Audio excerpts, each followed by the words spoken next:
Hey O fans, it's Sam here with Olight Canada. There's one day left in our 15th anniversary flash sale, so click the link to check out all the deals. We're here today at the edge of a prairie valley to have a look at the Warrior 3S. Seen here in black, but also available in gunmetal gray.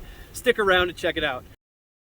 Now, it's still pretty cold here in southern Saskatchewan, but let's see if I can't show you this frozen lake in front of us. Here is that low mode.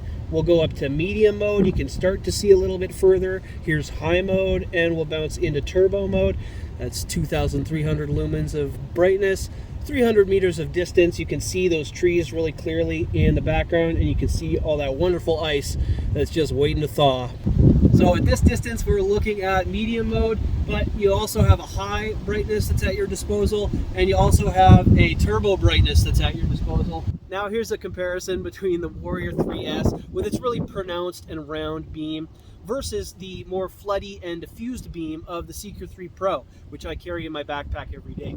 You can see that this flood beam does not have nearly the same beam distance that you get in the Warrior 3S. So if you need to see a little bit further, the Warrior 3S definitely packs a punch. The Seeker 3 Pro is brighter on paper at around 4,000 lumens, but that intense beam of the Warrior 3S really gets it done at those medium to long distances.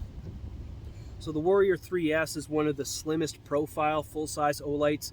Compared to the Seeker 3 Pro, it's noticeably thinner in the hand, but you do get the same battery. So the Warrior 3S does come with the holster and the pocket clip. Personally, I'd keep it in the holster, but with the addition of the really low profile bezel, it's really comfortable actually to keep it in your pocket. Also, the pocket clip is reversible so that you can have it tail down or tail up carry, whichever you prefer. One of the key advantages of the tail cap is you have access to medium mode and to turbo brightness. So a half press gets you your medium mode, and a full press gets to turbo brightness. Now, even with these gloves that I got on here, very easy to go between the two. You've got a half press or a full press. You also have momentary. So if you just press and hold at that half position, anytime you let go, the light turns off. So it's very versatile. Another important feature to mention is tactical mode.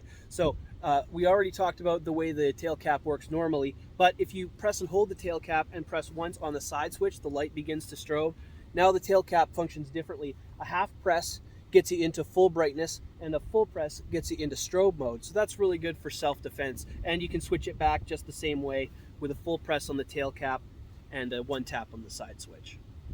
Now, the major difference between this Warrior 3S and the Warrior 3 that you might have at home is the proximity sensor. So let's demonstrate that now. If I go into turbo brightness, it's a whole heck of a lot of light, a lot of power, but as this light gets closer to a surface, it dims itself down so that it won't catch anything on fire. As you remove it, it lights itself back up to whatever mode you had selected. This proximity sensor, definitely one of the biggest features, one of the biggest added values to the Warrior 3S. So at 2,300 lumens of brightness and a rated beam distance of 300 meters, that's what the Warrior 3S looks like. Now, you might have a Warrior 3, you might think it's similar, but what I guarantee you don't have is a Warrior 3 in gunmetal gray. So be sure to check out that color and the black one, also available on olightstore.ca.